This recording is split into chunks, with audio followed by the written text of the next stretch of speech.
Meus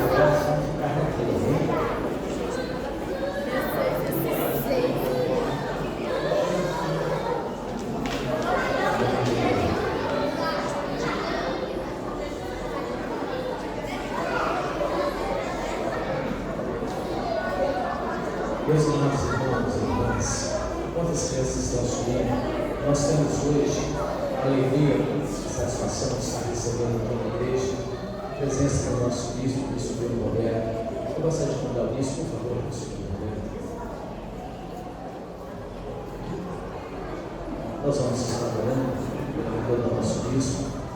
Ele vai estar ministrando para nós a palavra de Deus.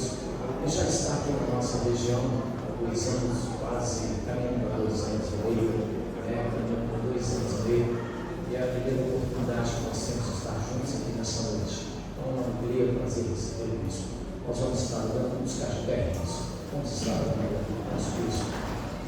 Pai querido, nós queremos mais uma vez nessa noite apresentar a vida do bispo do Roberto.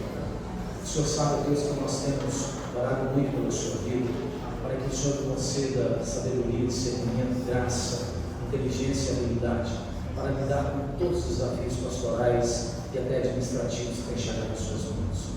Mas agora, Pai, nós pedimos mais uma vez que a Tua graça, que a palavra de sabedoria, que o discernimento dos céus esteja mais uma vez sobre a sua vida e coração, a fim de que Ele seja aqui entre nós. Ó Deus, a palavra do Senhor esteja no seu coração para proclamá-la a nós. Nós oramos abençoando a sua vida, a sua casa e a sua família, em nome de Jesus. Amém. A igreja pode se sentar.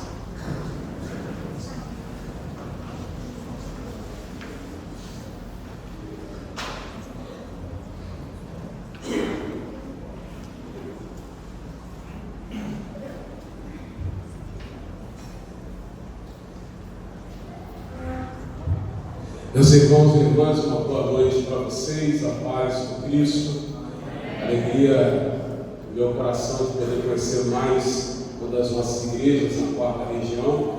Como disse o pastor Robert, de fato eu passo muito por Manhuaçu. Manhuaçu certamente é uma das cidades que eu mais passo, porque ele está no caminho para ir de Belo Horizonte para Vitória, para o Espírito Santo, para várias igrejas do Espírito Santo. Então eu passo muito por aqui, mas de fato ainda não havia tido a oportunidade de estar aqui com vocês em um culto, em uma celebração, e que bênção para mim, de forma especial, ter essa oportunidade hoje. Eu já conhecia a igreja, como eu conheço várias igrejas da região, vendo cultos, vendo vídeos, imagens, de alguma forma me inteirando sobre algumas realidades da igreja, mas presencialmente aqui é a primeira vez. Eu quero louvar a Deus por isso. Quero declarar aqui a minha expectativa e a minha intercessão para que essa igreja possa se desenvolver cada vez mais, fluindo nas ações do Espírito. E da mesma forma eu conto, contrapartida, conto com a intercessão de vocês, com a vossa participação em todos os desafios que a região tem. Nós somos uma igreja conexional. Hoje, na hora do almoço, eu estava almoçando com alguns pastores e pastoras lá em Muriaé, e estava conversando sobre a nossa conexionalidade, a bênção que é participarmos de uma igreja que tem conexões. Na verdade, muito se fala da conexão da igreja metodista, mas todas as denominações, se tiver mais de uma igreja, se forem no mínimo 2 igrejas, já há conexão entre elas. A conexão administrativa, a conexão na visão ministerial, a conexão na diversidade de obreiros, na especificidade doutrinária. Então, a conexão própria do reino de Deus. E nós, metodistas, é que já deixamos isso muito explícito, porque há um bispo, há uma liderança, há superintendentes, há pastores que, de alguma forma, trabalham dentro do princípio da rotatividade, de tempos em tempos, por essas igrejas. A nossa conexionalidade ela é mais explícita, mas todas as denominações, de certa forma, vivem isso.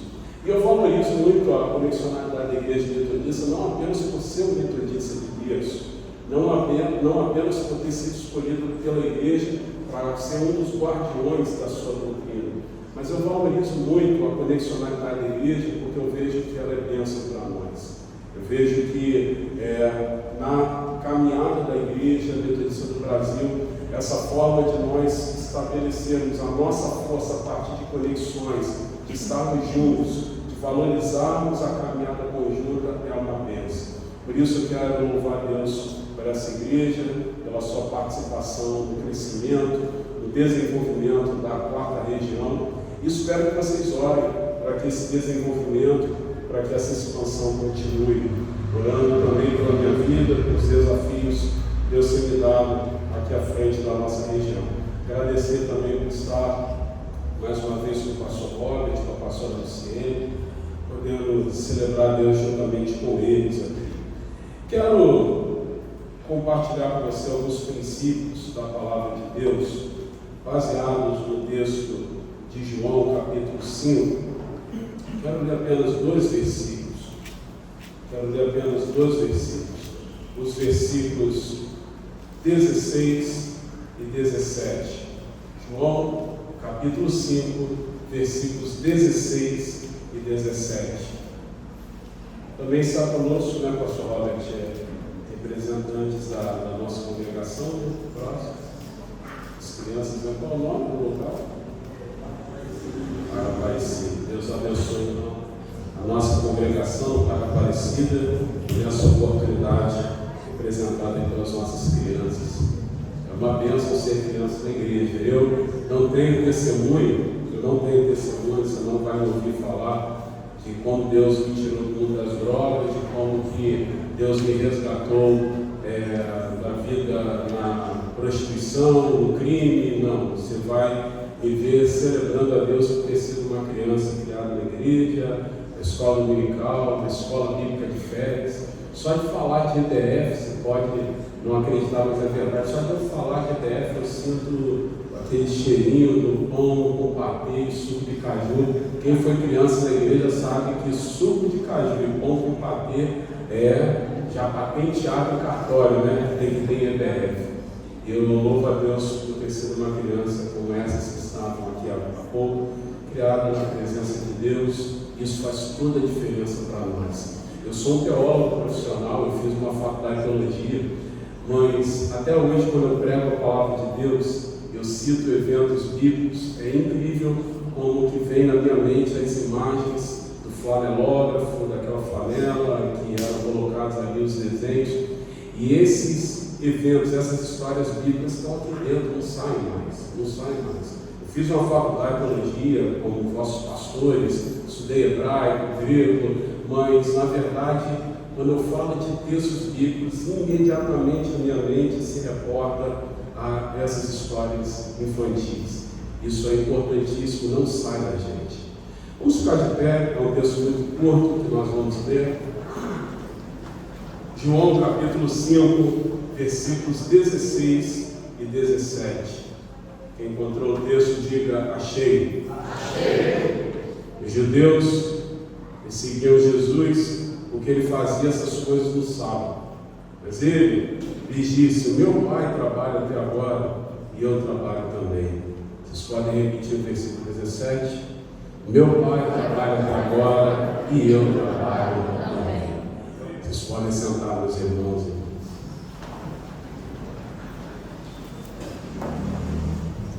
É fantástico na história de vida e ministério de Jesus, como que ele foi provocado várias vezes a se moldar na hipocrisia dos religiosos da sua época. Isso é tão verdade que o problema exposto aqui nesse texto é o problema de Jesus fazer coisas boas no sábado, que para os religiosos da época de Jesus era um problema seríssimo. E eu preciso pontuar algumas coisas aqui. Primeiro, dizer que Jesus não desvalorizou a antiga aliança, o Velho Testamento e as leis do Velho Testamento. Não há qualquer ação do Cristo ou de qualquer personagem da Bíblia, e por isso, muito menos da minha parte, desvalorização do que era um preceito ou que eram preceitos do Antigo Testamento. Por quê? Porque foram preceitos estabelecidos pelo próprio Deus. Quem mandou aquela turma guardar o sábado não foi um sacerdote qualquer, foi o próprio Deus. Acontece que, desde o momento que João Batista, que foi um limite, foi uma peça fundamental para mudar paradigmas e cenários, desde o momento que João Batista declarou: eu batizo no deserto com água para remissão de pecados, entretanto virá um após mim que batizará com o Espírito Santo com fogo. Desde esse momento que João Batista falou isso, estava inaugurado um novo tempo, uma nova era, um novo ambiente, um novo testamento, uma nova aliança, um novo movimento. Então ele deixa claro que até ele as coisas eram feitas baseadas e pautadas na antiga aliança. A partir dele, ou seja, a partir de Jesus, que ele mesmo declarou que era alguém que ele não era digno de amarrá-lo, de desatar as sandálias, ele então, o próprio Cristo, inauguraria um momento novo, algo novo. Veja que há um livro na Bíblia, todo um livro, que está destacado, que está com o objetivo de explicar esse negócio, que é o livro de Hebreus, a carta, a Epístola aos Hebreus. A Epístola aos Hebreus, nós sequer sabemos quem foi o autor, é uma carta, é um livro na Bíblia que se dedica exclusivamente a explicar que a antiga aliança não é um problema, não deveria ser desconsiderada como algo importante, mas ela foi substituída por algo maior.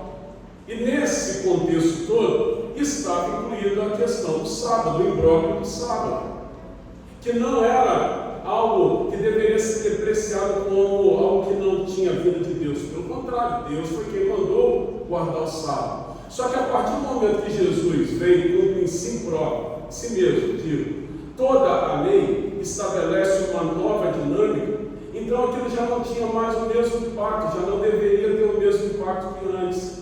Por que eu estou explicando isso? Para deixar claro que Jesus não veio simplesmente para ser um cri-cri, um arrumador de problemas, um causador de confusão e queria curar pessoas no sábado só para gerar problemas. Não, ele curava no sábado porque ele não tinha mais a necessidade de cumprir todos os paradigmas e princípios da antiga lei, porque ele mesmo era cumprimento de tudo que a lei de Moisés estabelecia, e ele veio para estabelecer por si mesmo, por si próprio, um novo tempo, uma nova fase. Então, entendendo isso, entendendo que Jesus não veio para arrumar confusão de qualquer maneira, nesse texto está aqui a grande controvérsia do sábado. Jesus curando alguém no sábado e os caras arrumando problema com Jesus por isso. E não foi a primeira vez. Em outros momentos eles também questionavam isso. Jesus certa vez curou um cego de nascença, cuspiu no chão, fez aquele lodo, passou nos olhos do cara e mandou ele se lavar no tanque de Siloé, que era uma biquinha que ficava no pátio do templo. Arrumou problemas com isso. Os religiosos da época acharam ruim que o camarada tinha sido curado e questionaram quem foi que te curou, e o homem obviamente era cego e disse: eu não sei, eu era cego e eu só sei que agora eu vejo. E eles não quietaram até, eles não sossegaram até ir atrás de Jesus. Depois, nós temos um outro momento como esse, onde Jesus manda um homem que estava dentro da sinagoga, com a mão quietinha lá, não queria ser visto por ninguém, porque defeituosos físicos não podiam entrar dentro do templo. O homem está lá com a mão errada, quietinho na dele, no canto lá, sem algum problema com ninguém. Jesus manda o homem se colocar no meio do local, no meio da sinagoga, ou seja, destacou o homem, chamou a atenção de todo mundo e curou aquele homem. E foi um problema também, porque Jesus havia curado um homem que tinha a mão mirrada, que não deveria estar no lugar sagrado, porque também era parte do ritual, defeituosos físicos não podiam entrar em lugares santos, e Jesus quebra esse protocolo para o homem lá dentro da sinagoga. Em um outro momento, Jesus também foi questionado por que ele curava no sábado. Aí Jesus, já meio que irônico, diz o seguinte: olha, eu só respondo com que autoridade eu curo no sábado se vocês responderem com que autoridade João Batista batiza lá no deserto. Se vocês responderem isso, eu respondo também. Os religiosos da época de Jesus falaram: não, mas não vamos te responder isso. Claro que eles não iam responder, Porque se eles falassem que João, batizava com a autoridade de Deus, eles iriam se contradizer, porque eles perseguiram João. Se eles falassem que João era conversa fiada, fazia do seu próprio jeito, que falava em seu nome, eles iriam arrumar problema com o povo que gostava e admirava João Batista. Então eles disseram, não vamos te responder isso. Jesus falou, então também não vou responder com que autoridade eu ponho no sábado. Agora, fora tudo isso que eu já mencionei aqui, esse texto que nós acabamos de ler é diferente. Porque aqui, Jesus não faz ironia, Jesus não faz charada, Jesus não propõe uma pergunta, Jesus não dá na cabeça daqueles homens de forma muito significativa, como ele fez uma vez, onde ele disse, vocês são hipócritas, porque vocês ficam aí atrás de mim procurando o sábado, mas se uma ovelhinha de vocês cair num buraco no sábado, vocês não vão medir esforço para tirá-la de lá. Então, para as ovelhinhas de vocês está tudo bem, procurar no sábado é problema. Nesse texto, Jesus não adverte, não exorta, Jesus não propõe enigma, charada, Jesus responde categoricamente. Vocês querem saber por que eu curo no sábado? Eu curo no sábado porque o meu Pai faz também dessa forma. Eu trabalho até essa hora porque o meu Pai trabalha também até essa hora. Eu, pela minha personalidade, pela minha opção, eu já gosto mais dessa resposta aqui de Jesus. Eu já gosto mais desse momento que Jesus foi direto e curto e grosso para aquela turma. Vocês querem saber por que eu curo no sábado? Fiquem sabendo, eu curo no sábado porque o meu Pai trabalha até essa hora. Ele não faz distinção de sábado, domingo, segunda, quarta, sexta ou feriado. Ele não faz distinção se é 8, se é 10, se são 20 horas, se são 19 horas, se é 1 hora da madrugada. Ele trabalha até essa hora, eu trabalho até essa hora. Ele faz desse jeito, eu faço desse jeito também. Nesse texto que nós acabamos de ler, Jesus deixa claro como que deve ser a nossa vida e a proposta de uma vida saudável. Tem que ser uma vida onde nós temos a capacidade de bater no peito e falar, eu faço assim porque o meu Pai faz assim. E a minha grande indagação a você nessa noite é se você tem essa condição nessa noite de poder dizer para si mesmo, não diga para mim, não diga para a pessoa que está do seu lado, diga para si mesmo. Se você tem a condição de bater no peito, olhando todas as áreas da sua vida, se você tem condições de bater no peito e falar, sabe por que eu faço assim? Eu faço assim porque o meu Pai faz assim. Sabe por que eu não gosto desses negócios aí? Porque o meu Pai não gosta disso. Sabe por que eu abraço esses princípios na vida? Porque sou convencida de que Deus abraça isso como princípio. Sabe por quê? Que eu estou totalmente envolvido com esses princípios, porque o meu Pai tem esses princípios como importantes para Ele. Nós precisamos ser uma igreja que tem a capacidade de bater no peito, como Jesus bateu e falar o seguinte: eu faço assim porque o Pai faz assim. Eu me comporto dessa maneira porque o meu Pai se comporta assim. Então, dessa maneira, desse jeito, eu penso que o meu trabalho aqui nessa noite acaba sendo um tanto quanto facilitado, porque o nosso trabalho é então olhar a forma como Deus trabalha ao longo da história e percebermos a forma como Ele trabalha e compararmos com as nossas vidas. Então, à medida que eu for mencionando aqui algumas formas de Deus trabalhar ao longo da história do relacionamento dele com o ser humano, como que ele trabalha, eu espero que você tenha a condição de, refletindo sobre o que eu for mencionar aqui, chegar à conclusão se você trabalha igual a Deus, se você pode falar como Jesus falou, eu faço assim porque o meu Pai faz assim. Eu tenho a expectativa em Deus de que daqui a alguns minutos, quando nós encerrarmos esse culto, encerrarmos o altar de Deus, você tem a condição de dizer para Deus: Senhor, nessa área aqui eu preciso trabalhar mais contigo. Preciso trabalhar como o Senhor trabalha. Nessa área aqui, Deus, eu já estou trabalhando contigo, está bom o negócio, e eu preciso que o Senhor atualize isso na minha vida a cada dia. Então, pensando dessa forma, eu quero mencionar aqui algumas formas de Deus trabalhar, para que você e eu comparemos se é a forma que nós também temos trabalhado. Primeiro, eu sou muito convencido que Deus trabalha pelo princípio do relacionamento. Você pode repetir isso? Relacionamento. Deus trabalha pelo princípio do relacionamento. É só olhar a forma dele trabalhar ao longo da história.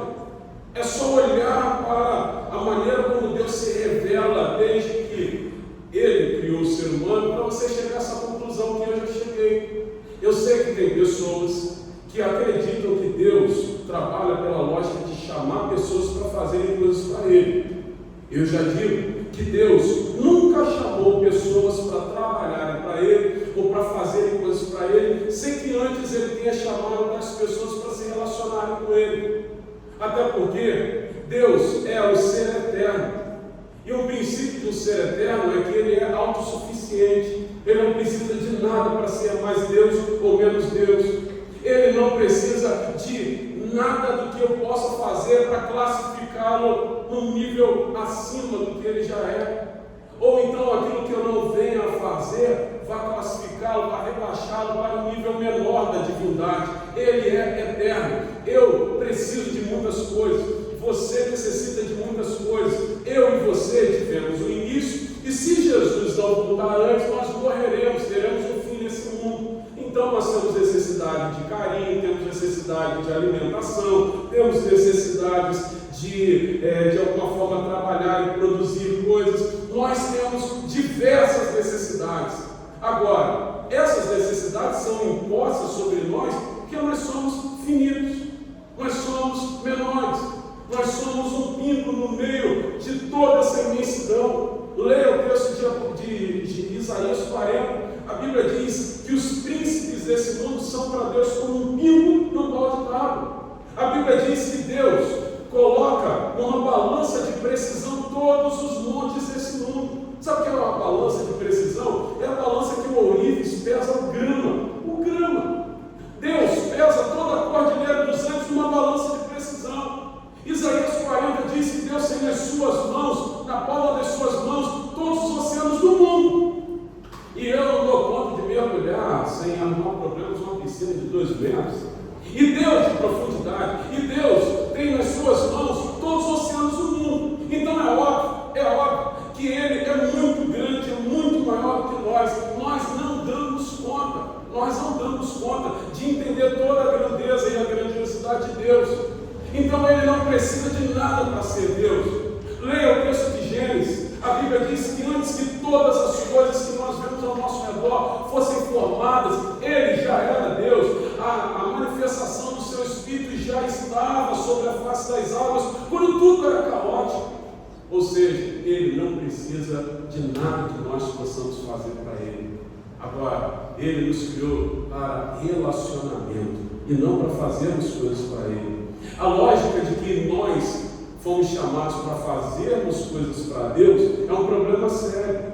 Porque quando eu deixo claro na minha mente, gero isso na minha alma, de que Deus me chamou para fazer coisas para Ele, eu tenho a tendência de me tornar, de alguma forma, escravo disso que eu entendo que fui chamado para fazer, afeiçoado a isso, e muitas vezes tenho uma afeição muito maior pelo que eu tenho que fazer na obra de Deus do que do próprio Deus, do próprio altar de Deus. Isso não é algo tão distante assim de nós. Quer ver um exemplo clássico na Bíblia sobre isso? É o exemplo de Saul. Saul não foi chamado para ser rei de Israel por homens, não foi chamado para ser rei de Israel por Samuel, que era o líder sacerdotal da época. Saul não foi escolhido para ser rei de Israel porque jogaram o seu nome no dado, ou então colocaram outros nomes em papeizinhos no saco, tirou o nome e veio o nome de Saul. Pelo contrário, ele foi escolhido para ser rei de Israel pelo próprio Deus. Deus falou para Samuel: está vendo aquele camarada lá, aquele jovenzinho da tribo de Benjamim, aquele que está lá buscando as ovelhas perdidas à casa da sua família, eu quero que você o consagre como rei de Israel. E Saul estava lá com a sua bandeirola, celebrando no vale dos profetas, quando foi chamado para ser rei de Israel. Só que ele entendeu no primeiro momento que Deus o havia chamado simplesmente para funcionar, para fazer coisas. Você conhece o texto? Samuel disse para Saul o seguinte: olha, vou resolver um problema, Vou lá resolver essa situação. Quando eu voltar, nós vamos sacrificar juntos a Deus e Deus vai confirmar o teu reinado.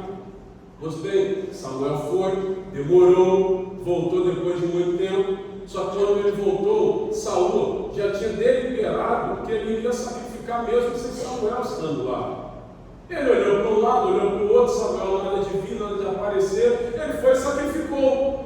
Quando Samuel voltou, quem conhece o texto vai lembrar disso. Samuel disse: rapaz, o que você fez? Você é doido. Deus hoje iria confirmar o teu reinado, mas nesse momento, porque você entendeu que era melhor sacrificar do que obedecer, eu te digo que era melhor o inverso, Deus já está procurando outra pessoa que seja segundo o seu coração. Saul entendeu que o chamado era para fazer coisas para Deus. E Samuel não disse: olha, Deus já está procurando outra pessoa que saiba edificar melhores altares que você. Deus já está procurando um outro rei que saiba fazer coisas melhores que você. Samuel não disse nada disso. Ele falou: Deus já está procurando outra pessoa que seja segundo o seu coração. Outra pessoa que entenda que Deus não está procurando pessoas para fazerem coisas para Ele, mas para se relacionarem com Ele. Essa é a forma que Deus trabalha. Deus não trabalha na lógica de chamar pessoas para funcionarem. Alguém vai dizer: mas bispo, então quer dizer que nós temos que abrir mão de tudo que fazemos na igreja, ministérios, talentos, dons? Claro que não. Eu só estou aqui te provocando e exortando para que nós invertemos essa lógica. Para que você entenda que fazer coisas para Deus precisa ser consequência de quem se apaixonou pelo altar dele. Que fazer coisas para Deus tem que ser consequência de quem se apaixonou pelo relacionamento com Deus. Porque Deus sempre valorizou relacionamento. Deus nunca chamou pessoas para funcionarem na sua obra. Deus nunca chamou pessoas para fazerem coisas para Ele. Deus sempre chamou pessoas para se relacionarem com Ele. Veja o caso de Abraão. Abraão, no primeiro momento, não entendeu isso. Gênesis 12 diz que Deus chamou Abraão e falou para ele o seguinte: anda na minha presença e ser perfeito. Anda na minha presença, anda comigo. Só que Abraão entendeu que o chamado de Deus era simplesmente para ele funcionar em alguma coisa. Tanto é que ele, sabedor de que Deus o havia chamado para ser pai de uma grande nação, Deus tinha sobre ele um carisma para ser pai de uma multidão. Ele pensou: rapaz, nós já somos dois coroas aqui que não dá para ter mais filho, né? Ele falou para Sara, sua mulher. E mesmo que você fosse uma menininha de 20 anos, 25 anos, você não poderia ter filhos porque você é estéril. Mas Deus falou que nós seremos pais de uma grande nação. Então faz o seguinte, é simples. Eu então durmo com a nossa empregada Agar, ela tem um filho, e o filho é nosso, está resolvido o problema. Nós vamos cooperar com o que Deus quer fazer através das nossas vidas dessa forma. E todo mundo aqui que conhece minimamente o texto sabe que Abraão arrumou uma encrenca grande com isso. Arrumou problemas sérios em tentar dar uma mãozinha para Deus, porque em algum momento ele entendeu que Deus o havia chamado para fazer coisas para ele. E essa é a lógica. Se eu entendo que Deus me chamou para fazer coisas para Ele, se Deus me chamou simplesmente para funcionar dentro da dinâmica do seu reino, então eu tenho que funcionar, eu tenho que dar o meu jeito. Samuel demorou, eu vou tacar fogo nesse altar e vou fazer logo o sacrifício. Deus quer que eu seja pai de uma multidão, pô, minha mulher não pode ter filhos, então vou dar um jeito, porque se Deus quer fazer isso, eu tenho que dar um jeito para ajudá-lo. Essa é a lógica de quem entende que Deus o chamou para fazer coisas. E assim que nós temos muitos problemas nas igrejas. Pessoas que valorizam muito mais a escala que elas precisam cumprir do que valorizar o coração do altar de Deus para cumprir a escala. Pessoas que valorizam muito mais os títulos que elas receberam, que elas buscam ter, do que conhecer o Deus que capacita realmente quem anda com Ele. Pessoas que de alguma forma entenderam que precisam fazer alguma coisa, porque Deus conta com elas, sem antes entender o caminho do altar. E Deus nunca chamou pessoas para fazerem coisas para Ele. Deus sempre chamou pessoas para andarem com Ele. Fazer coisas para Deus é consequência de quem se apaixonou pelo altar. Eu faço coisas para Deus, eu sou um pregador, eu sou um evangelista, eu sou alguém que cumpre uma vocação porque eu me apaixonei pelo Deus que eu conheci. E se torna algo natural fazer algo para Deus se você se relaciona. Você se apaixona tanto pelo altar de Deus, você se apaixona tanto pelas coisas de Deus, que fazer coisas que Ele quer implantar é algo natural. Abominar coisas que Ele não gosta é algo natural, como uma decisão. É claro que tem preços a serem pagos, há deliberações à nossa alma que precisam ser feitas, mas acaba sendo uma decisão natural de quem se apaixona pelo altar de Deus, dizer não para aquilo que Ele diz não, dizer sim para aquilo que Ele diz sim, colocar no altar dele como uma oferta, como uma oferenda, aquilo que eu classifico como propriamente meu. Então entenda isso. Deus trabalha pela lógica e pelo princípio do relacionamento. Ele não trabalha pelo princípio de alguém que precisa fazer coisas para Ele. E nós precisamos ter a capacidade de, como Jesus bateu no peito e falar: eu trabalho assim, porque Deus trabalha assim. Eu trabalho todo dia buscando um relacionamento mais profundo, mais íntimo com Deus, com a cara descoberta, descobrindo cada dia qual é a vontade dEle, porque é a forma como Ele trabalha. De Gênesis a Apocalipse é assim. Deus, lá no início de tudo, Ele procurou o ser humano naquele fatídico dia do pecado. Ele procurou o ser humano como Ele sempre fazia. E Ele perguntou: onde vocês estão? Aí os primeiros seres humanos levantaram o dedinho assim atrás da árvore e falaram: nós estamos aqui. E Deus perguntou: mas por que vocês estão aí escondidos de mim? E eles falaram: nós estamos aqui porque descobrimos que estávamos luz e ficamos com vergonha do Senhor. E Deus perguntou: mas quando que isso foi problema entre nós? Aí veio aquela ladainha toda: não, foi a mulher que sobreviveu, foi a serpente, foi a árvore, não sei o que, aquela coisa toda. E Deus falou: já sei, vocês fizeram o que eu falei para vocês não fazerem. E Deus então expulsou-os do jardim, mas começou então a partir daquele momento a criar mecanismos para trazer o ser humano para a terra. Deus fez assim com Noé, falando para Noé: Noé, faz um barco grande, bota todo mundo da tua família aí dentro, os animais, que eu vou refazer a história. Aí o povo foi e se arrebentou de novo. Aí Deus chamou Abraão e falou: vou fazer a tua família tão grande, que os outros povos do mundo vão olhar para a tua família e vão ver que vale a pena me conhecer. Aí o povo de Israel foi e entornou o caldo, vacilou, grandão mesmo com Deus. Aí Deus foi e levantou os profetas para denunciar o pecado do povo, para fazer o povo andar na linha. Aí o povo de Israel, através dos reis, foi lá e corrompeu o princípio dos profetas. Os reis de Israel construíram a casa dos profetas, que era um lugar de suborno, onde os profetas que ali estavam recebiam benefícios dos reis para dizer que estava tudo bem quando os reis estavam em pecado. Aí Deus foi e levantou profetas genuínos como Isaías, Jeremias, para falar o seguinte: dias virão que eu vou fazer uma nova aliança com o meu povo.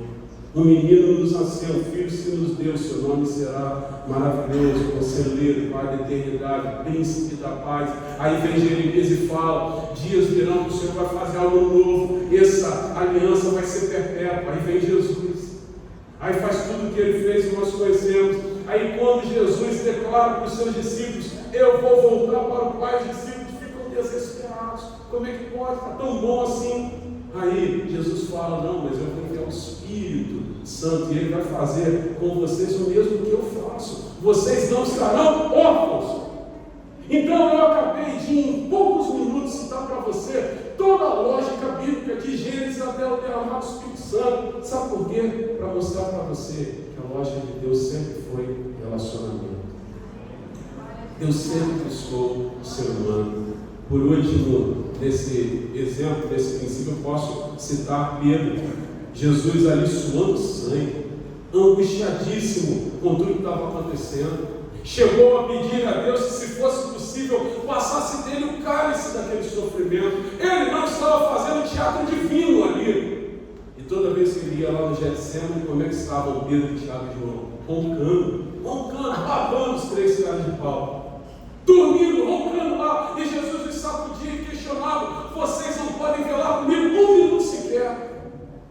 Aí, quando veio Judas com os soldados romanos, Judas tascou-lhe o beijo a Jesus, os soldados fizeram menção de prender Pedro, que estava lá roncando. Levanta do sono, pega um faco, um punhal, sei lá, e corta a orelha do soldado.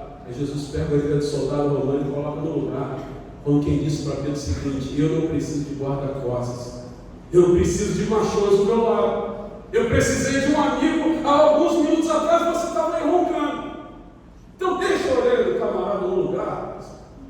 Quando eu precisei de um amigo, você estava dormindo.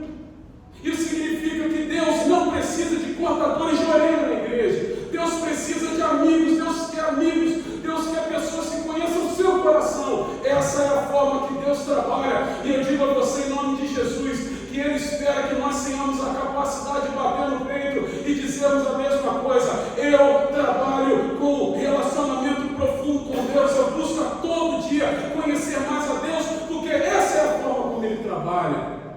Segundo lugar, nós precisamos entender que além de relacionamento, Deus também trabalha pela lógica dos ciclos. Repita, ciclos. Deus trabalha pela lógica de relacionamentos. Eu não vim aqui dizer que você faz coisas imprestáveis para Deus. Eu não vim aqui dizer que seu trabalho é em vão. Eu só vim dizer que a lógica não pode ser fazer algo para Deus sem conhecê-lo plenamente, cortar a orelha do soldado sem velar com ele os momentos de intimidade. Segundo, Deus trabalha pelo princípio dos ciclos, etapas, fases. Isso por uma razão muito simples, muito óbvia. Deus trabalha pelo princípio dos ciclos, das etapas, porque a Bíblia diz que os pensamentos de Deus são muito acima dos nossos. Há caminhos, segundo a Bíblia, que para o ser humano parecem ser bons, mas o final deles sempre são os melhores. A Bíblia diz que há coisas de Deus que para o homem natural são loucura. Se Deus começar a baralhar a história, a fazer tudo de uma vez só, nós não vamos dar conta. Então, dessa maneira, tem muita gente que pensa o seguinte: rapaz, como é que eu vou me relacionar de forma saudável com Deus? Que a mente dele está muito à frente da minha. Veja que, ainda citando Pedro, como eu falei alguns minutos atrás, Pedro tem uma história com Jesus que mostra isso de forma muito clara. Jesus estava lá lavando os pés dos discípulos, não sei porque Pedro não estava na hora. Ele chegou e viu aquela cena que para ele era bizarra. Jesus ajoelhado com uma toalhinha no ombro, lavando os pés dos discípulos. E daquele jeitão Pedro desceu e falou: os meus pés você não vai lavar. Aí Jesus também não se fez de rogado, não, já mandou de bate pronto para ele. Contigo mesmo, o problema é todo seu. Se eu lavar seus pés, você não tem parte comigo. Aí Pedro, que era 880, você conhece gente assim? Que é 880, né? Um extremo ou outro. Ele falou assim: não, então faça o seguinte, então lava não somente os pés, mas lava logo o corpo todo. Aí Jesus falou: não, mas eu não preciso lavar o corpo todo. É um símbolo, só os pés já basta. Vou lavar os seus pés como símbolo disso. Aí Jesus disse para Pedro uma coisa que eu acho fantástica e que explica um pouquinho isso. Jesus falou para Pedro o seguinte: o que eu faço agora, você não entende agora. Você um dia vai entender, mas você não entende agora. Eu pergunto a você: existem coisas na sua vida que já aconteceram ou está acontecendo nesse tempo que você não entende exatamente por que Deus está fazendo isso? Eu acredito que todo mundo aqui tem uma história assim, de coisas que Deus fez, propôs, e você no primeiro momento não entendeu. Isso não é, na verdade, um absurdo se tratando de Deus e do ser humano. Por quê? Porque os pensamentos dele são muito maiores que os nossos mesmos. Agora, tem gente que vai se perguntar o seguinte: então como é que eu vou me relacionar de forma saudável com Deus que faz coisas que eu não entendo? Como é que eu vou me relacionar com Deus que a cabeça dele é enorme e a minha muito pequenininha? Como é que eu vou me relacionar de forma saudável com Deus que vê todas as coisas e eu vejo só aquilo que a minha perspectiva dos meus olhos me permite ver?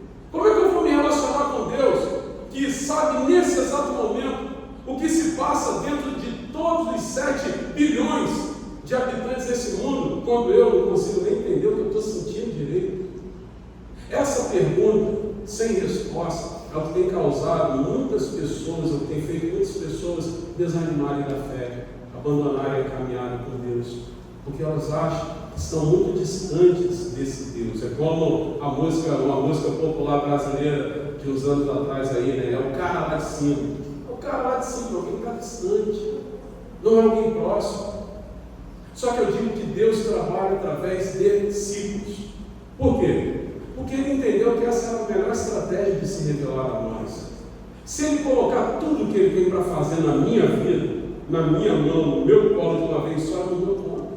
E não é uma falsa modéstia, é fato.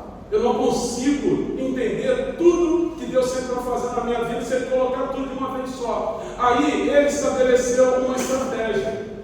Se eu criei esse ser humano, minha criação, como algo em parte, quando eu sou total, eu vou me revelar a eles através de fases, de ciclos. Eu vou me revelar a eles através de etapas. Aí vem o que a Bíblia diz: ensina-nos a contar os nossos dias de maneira que alcancemos uma trajetória sábia. A sabedoria vem quando nós conseguimos discernir qual é o ciclo que Deus está propondo para esse tempo. E não saber identificar qual é o ciclo que Deus está propondo para esse tempo é uma tragédia para o ser humano. É um problema sério. Você deve lembrar Jesus num domingo como esse, domingo de Ramos como esse, que é o de hoje. Jesus entrando em Jerusalém, montado no jumentinho, e da turma lá jogando folhas de ramo e declarando: Hosanas, bendito o rei que vem em nome do Senhor. E Jesus conhecia o coração de todo mundo, montado naquele jumentinho, ele começa a chorar. E ele declara o seguinte: Jerusalém, Jerusalém, você, Jerusalém, que mata os seus profetas, porque você não conseguiu entender o tempo de Deus para a sua visitação. Eu declaro, Jerusalém, que não ficará, não sobrará sobre ti pedra sobre pedra. E quem conhece um pouquinho da história do povo judeu sabe muito bem que alguns anos depois de Jesus fazer essa declaração, Jerusalém foi invadida e parcialmente destruída. Isso significa que eles não conseguiram entender que Jesus era a revelação de Deus. Eles não conseguiram entender que Jesus era o cumprimento da promessa que havia sido feita lá atrás pelos profetas. Pelo contrário, eles falaram para Pilatos: crucifica Jesus e solte Barrabás. E Pilatos fez de tudo, hein? Olha, Pilatos foi um vacilão mesmo, um calça frouxa mesmo, mas uma verdade tem que ser dita sobre ele. Ele tentou de tudo para aliviar a barba de Jesus. Ele falou: olha, eu não vejo problema nesse homem. Gente, eu estou tendo perturbação com esse homem. A minha mulher não sonha outra coisa. Gente, eu não vejo problema nele. E mesmo assim o povo mandou crucificar Jesus e soltar Barrabás. Até o ponto dele falar: então lavo minhas mãos, é com vocês mesmo. E eles ainda falaram: que caia sobre nós e sobre as nossas descendências o sangue desse homem, mas crucifica Jesus e solte Barrabás. E Jesus, dias antes dessa declaração, ele havia chorado por reconhecer que o povo não entendia qual era o tempo que Deus estava propondo. Não entender o ciclo de Deus, não entender as fases de Deus, não entender o tempo que Deus está propondo para nós é um problema sério. Compromete a história, inviabiliza coisas de Deus. Não entender o que Deus está fazendo faz com que muitas pessoas deem respostas erradas para os desafios da vida. Tem gente que está se esforçando para dar um nível de resposta para desafios da vida, quando na verdade a proposta de Deus é outra. Tem gente se desgastando, se desgastando, se arrebentando emocionalmente, fisicamente e toda forma de se arrebentar na vida para dar conta de coisas que Deus não quer que você esteja envolvido. Mas não entender os ciclos de Deus compromete isso. E Deus trabalha através de ciclos. E nós precisamos ter a capacidade de bater no peito e falar com Jesus. Sabe por quê? Que eu procuro discernir o tempo de Deus para a minha vida nesse momento? Porque Deus trabalha assim. Eu trabalho assim porque Deus trabalha assim. Deus trabalha com ciclos. E se Ele colocasse tudo que Ele tem para fazer no nosso colo, a gente não daria conta. Eu pergunto a você, não responda audivelmente, publicamente, responda para si mesmo. Você consegue entender qual é o tempo de Deus para essa igreja nesse momento? Você consegue discernir qual é o tempo que Deus tem para a sua família nesse tempo? Está claro para você o que Deus espera que você dê como resposta aos ministérios que Ele colocou em suas mãos, como consequência de relacionamento com Ele? Está claro para você o que Deus tem para o seu relacionamento nesse tempo? Ou você só está namorando mesmo porque teve atração física, ou porque coube bem a você por várias outras conveniências? Você tem clareza do porque você está levantando as mãos nesse lugar. Está claro para você quais são os tempos de Deus para esse momento na sua vida.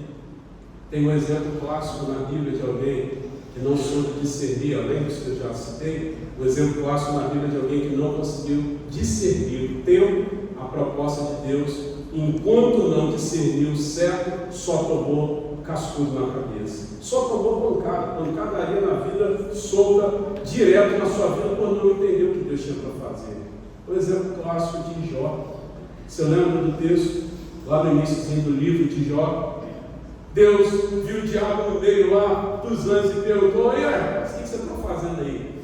Aí o diabo respondeu para Deus: estava dando um rolê aí no mundo, estava dando uma circulada aí. Aí Deus perguntou para o diabo: você viu meu servo Jó? Qual foi a resposta do diabo? Você lembra? O diabo disse para Deus: eu vi, mas o Senhor sabe que ele anda da forma como ele anda, porque o Senhor dá tudo para ele. O dia que o Senhor tirar o que ele tem, ele vai blasfemar bem na sua frente. E Deus respondeu para o diabo o seguinte: eu sei disso, tanto sei disso, que eu vou aperfeiçoar Jó, e ainda vou te usar para isso. Vai lá, toque em tudo que ele tem, menos a sua alma. Então, esse diálogo de Deus com o diabo, lá no início do livro de Jó, já, na minha opinião, desconstrói esse mito que se criou de que Jó é um grande exemplo para nós. Já desconstrói, na minha opinião, esse mito de que Jó é um exemplo de paciência. Não tem que ter a paciência de Jó. Eu costumo dizer, quando eu ouço esse negócio de paciência de Jó, com todo respeito a quem entende diferente de mim, mas eu entendo de duas possibilidades. Uma, a pessoa não leu todo o livro de Jó, leu somente os 2, 3 primeiros capítulos. Ou, se leu tudo, eu vou dar aqui a possibilidade da pessoa ter lido tudo, não entendeu exatamente o início nem o fim. Por quê? Porque no início está claro que Deus concordou com o diabo que Jó precisava ter parafusos apertados, porque o dia que ele fosse retirado dele o que ele tinha, ele ia blasfemar. O diabo disse isso e Deus concordou. Ou seja, o que Deus concordou com o diabo ali aconteceu na vida de Jó. Ele blasfemou. Primeira coisa, pancadaria, tirou tudo que ele tinha de bens. Jó, você não sabe dar pior, né? Nem melhor, você não sabe dar pior. Os salteadores vieram, levaram tudo que é teu. Você está pobre. Aí esse nem terminou de falar, pegou e falou: Jó, você não sabe, cara. Teus filhos estavam lá numa celebração, veio um vento, soprou sobre a casa, caiu um telhado, todos os seus filhos morreram. Esse nem tinha terminado de falar, eu não estou inventando, a Bíblia diz isso. Nem tinha terminado de falar, o outro chegou e falou: Jó, olha aí teu corpo cheio de feridas. Ele começou a se coçar com o capuz dele. A mulher veio e falou para ele: Jó, amaldiçoa logo esse teu Deus e morre, cara. Você não está vendo a loucura que está na nossa vida? Você lembra qual foi a resposta de Jó para ela? Bem crente a resposta dele, né? Mulher, você amou, Deus deu, Deus tirou, louvado seja o seu nome. Aí a turma se apega só a esse versículo para dizer que Jó foi paciente. Pelo amor de Deus, leia de novo o livro de Jó. Aí Jó, logo depois, deu-lhe a bicuda, mas estava bem longe mesmo no balde, e falou o seguinte: maldito seja o sol que contemplou o meu nascimento. Aí no outro dia Jó dizia o seguinte: rapaz, aquela planta seca, ao cheiro das águas, vai brotar uma planta nova e coisas boas vão acontecer. Aí no outro dia, aquele balde que ele tinha chutado para longe, ele pegou o balde, deu uma bicuda lá longe ainda e disse: maldito seja a lua que contemplou o meu nascimento. Antes ele tinha amaldiçoado o sol, depois a lua. Mas depois ele disse o seguinte: ainda que os meus ossos, a minha carne, a minha pele venham se desfazer, eu sei que o meu Redentor vive e que por fim ele se levantará sobre a minha vida.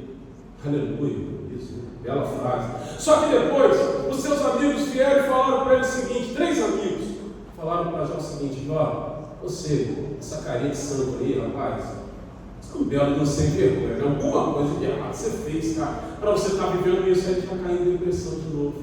Leia o livro de Jó. Esses altos e baixos de Jó eram muito evidentes.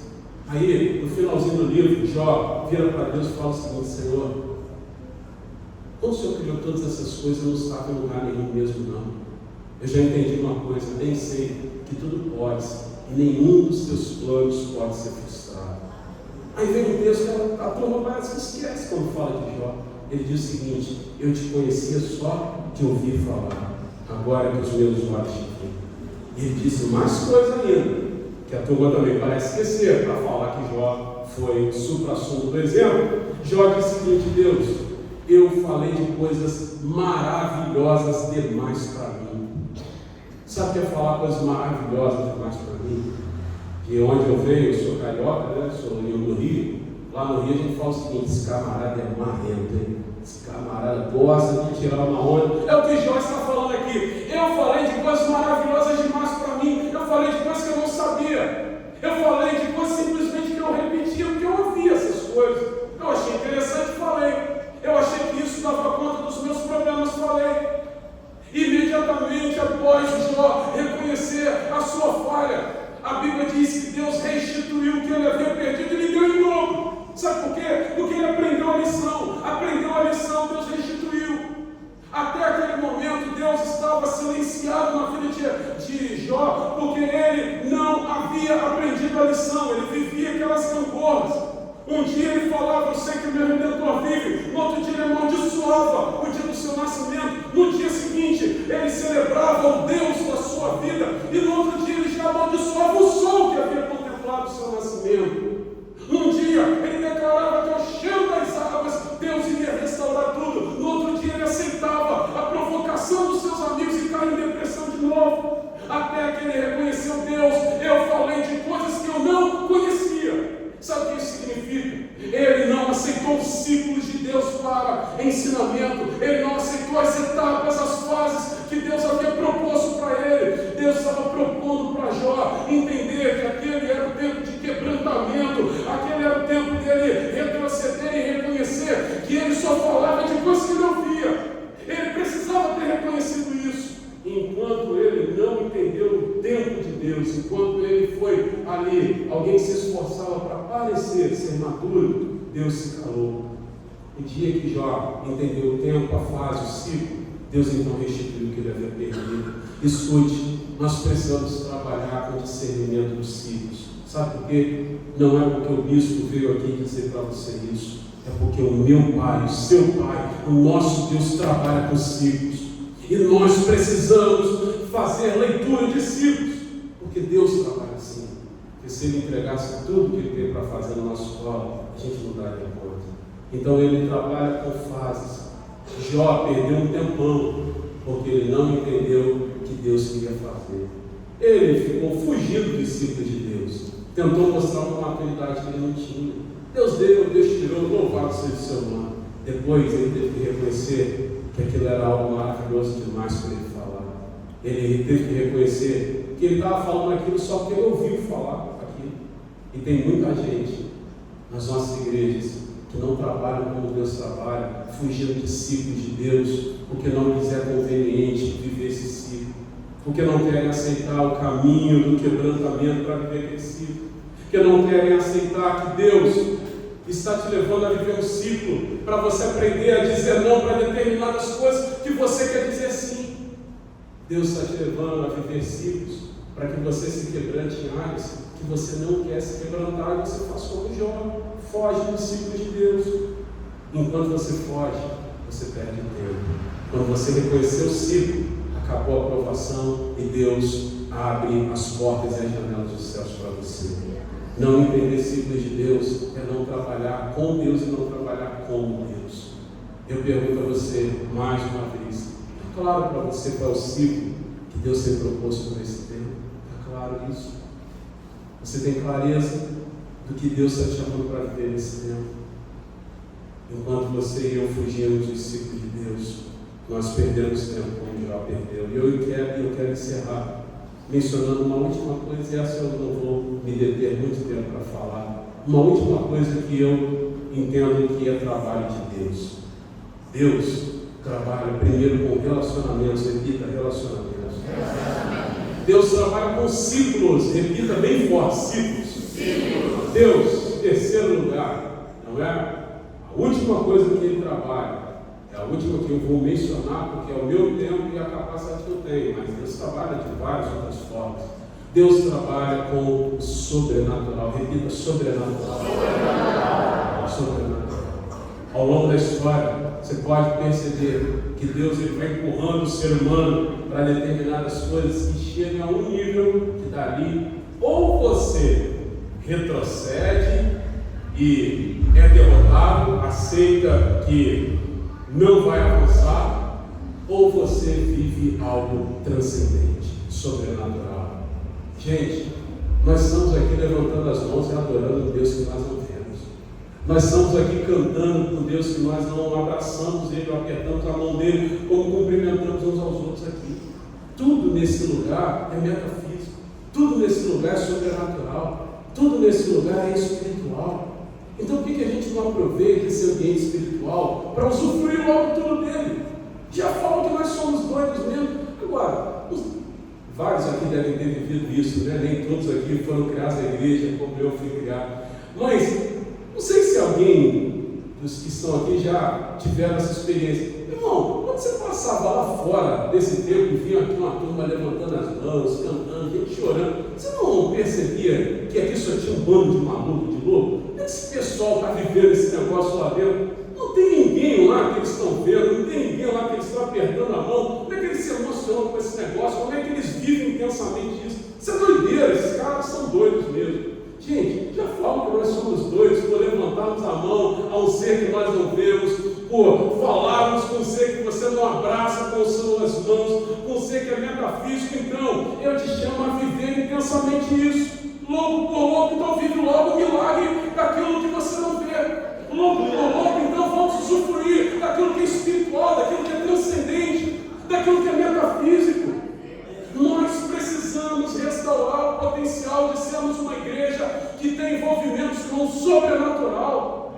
Nós não podemos aceitar ser uma igreja que aceita apenas protocolos da nossa linha religiosa ou da nossa liturgia para cumprir um dado litúrgico semanal. Nós precisamos resgatar o potencial de sermos uma igreja que vive no nível do sobrenatural, e não é um ufanismo meu, não é um entusiasmo do pregador, é porque o nosso Pai trabalha assim. Deus trabalha com o sobrenatural, e nós precisamos resgatar o potencial de bater no peito como Jesus e falar: nós vivemos no sobrenatural, porque o nosso Pai é sobrenatural, porque Ele nos empurra como humanidade para situações aonde ou nós exercitamos pela fé o sobrenatural, ou nós vamos ficar no meio do caminho. Deus sempre trabalhou assim. Veja o caso do povo de Israel. Eles saíram do Egito, e logo depois de sair do Egito, de imediato, eles têm o paredão do Mar Vermelho na frente e o paredão do faraó, do rei do Egito, atrás.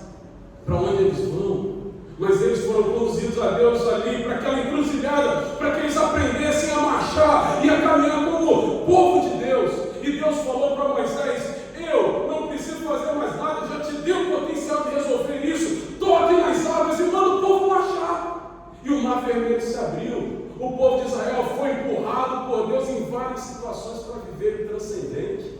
E eu quero terminar citando um exemplo aqui, clássico, é o exemplo de Maria. Maria estava lá, tranquila, levando a sua vida como sempre levou. O anjo apareceu diante dela e falou: Maria, mulher muito afeiçoada por Deus. Deixa eu falar uma coisa, Maria. Deus tem um plano. Ele tem um plano de restaurar o mundo através do seu ungido, do seu Messias, aquilo que você já ouviu por parte do povo de Israel. E você é quem Deus vai usar para isso. Você vai gerar o Filho de Deus, você vai ser mãe do Filho de Deus. E a conversa estava ali se desenrolando, né, entre Maria e o anjo. Até aqui no final, Maria fez a pergunta que eu acho que todo mundo aqui faria, né? Você vive primeiro o impacto da notícia. Poxa, você é mãe do Filho de Deus, coisa bacana. O anjo disse até o nome da criança: seu nome será Jesus, ele será o Emanuel. Tudo caminhando bem, até que Maria caiu a ficha e ela fez uma pergunta óbvia. Ela perguntou: mas calma aí, como é que eu vou ser mãe se eu não tenho conhecimento sexual com o homem algum? Pergunta óbvia, se concorda comigo? Aí o anjo, ao invés de fazer várias elucubrações ali, explicando para lá, para cá, ao invés de não falar: olha, em 2025 vai ter um negócio de inseminação lá, eu estou antecipando isso, vai acontecer contigo. O anjo, ao invés de falar para Maria: Maria, fica tranquila, você vai viver uma cirurgia espiritual, você vai dormir um dia e vai tudo acontecer, ali quando você dorme vai vir uma cegonha do céu, pelo amor de bebezinho aí do seu lado. Fez o anjo fazer essas maluquices todas do anjo. Disse para Maria o óbvio. Algo que nós precisamos entender do trabalho de Deus.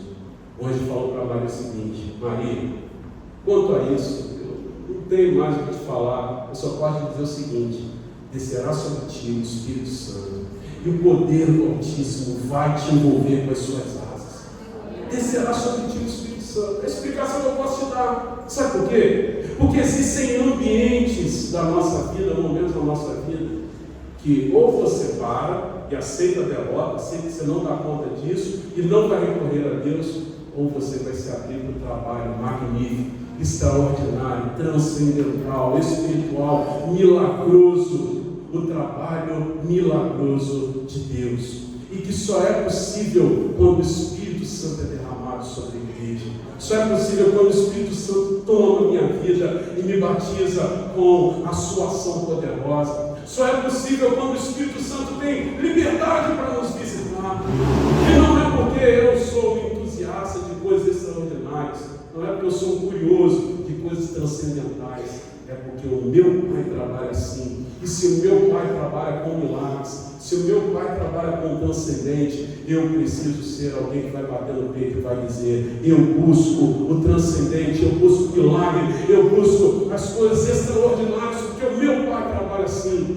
Porque o meu Pai trabalha com coisas que o ser humano não dá conta. E quando nós não damos conta, derrama sobre nós, desce sobre nós o Espírito Santo e nos acolhe com as suas asas. Foi assim que ele falou para Maria: você não dá conta mesmo de ser mãe do Filho de Deus. Não dá para você ser mãe sendo virgem, se não for pelo mecanismo do sobrenatural. Então descerá sobre ti o Espírito Santo. Escute em nome de Jesus. Você e eu precisamos, a partir dessa noite, voltar ou começar, se não for jamais o seu caso, a trabalhar com o transcendente. Se lá na sua empresa, se no seu trabalho o negócio está estreito, dali você não passa pelos meios naturais, comece a exercitar o sobrenatural pela fé. Se na igreja nós temos um grande desafio que nós não damos conta, então vamos começar a provocar o sobrenatural pela fé, porque o nosso Pai trabalha com o sobrenatural. Se na tua família você já chegou num nível onde todas as suas fichas já foram depositadas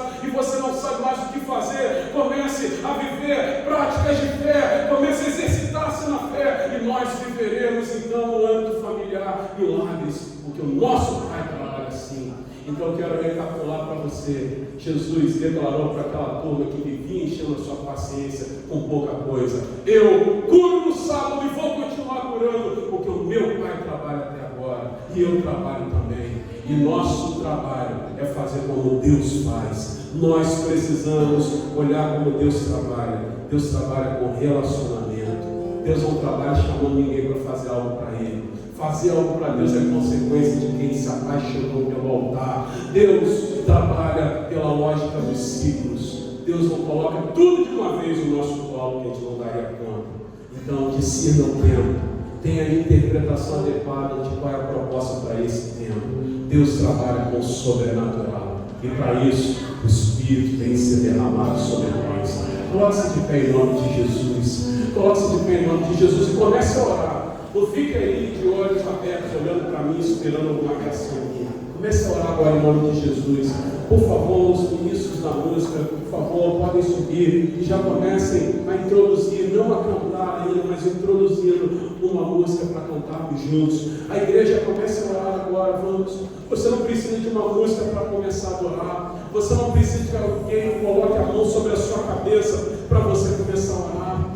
Você não precisa que alguém te provoque aí orando no seu ouvido para você orar junto. Comece a orar agora. Comece a falar com Deus: Senhor, eu quero trabalhar contigo. Eu quero trabalhar como o Senhor trabalha. Eu quero trabalhar, Deus, da maneira como o Senhor faz.